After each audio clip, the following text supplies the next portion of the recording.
The French suites he wrote at a time where, Germany was massively influenced by all things French. Even Louis XIV said, even a dog doesn't bark in Europe unless our king says so. And of course, the French style of dances all came over and they became incredibly fashionable. And I've heard a lot of Bach playing where it's almost like you can set a metronome to it. So you take the first movement of this French suite, for example, and you set your metronome.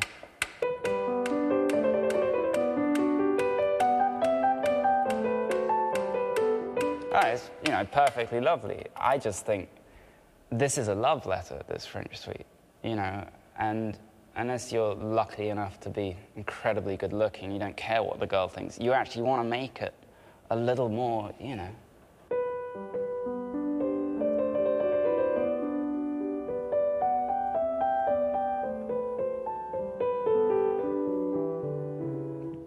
It's like you wouldn't, if you're an actor, you wouldn't read a Shakespeare monologue without any feeling. You wouldn't just go onto stage and say, to be or not to be, that is the question, whether 'tis nobler or not. You'd imbue it with some sense of depth and weight of emotion. And for me, Bach is crying out for musicians to do that.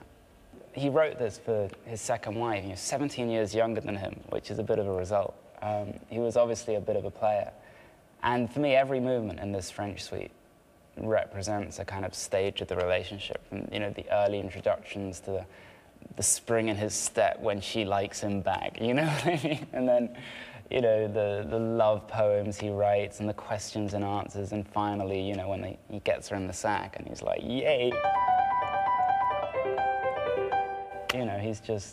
He's nailed it, literally and metaphorically, I guess.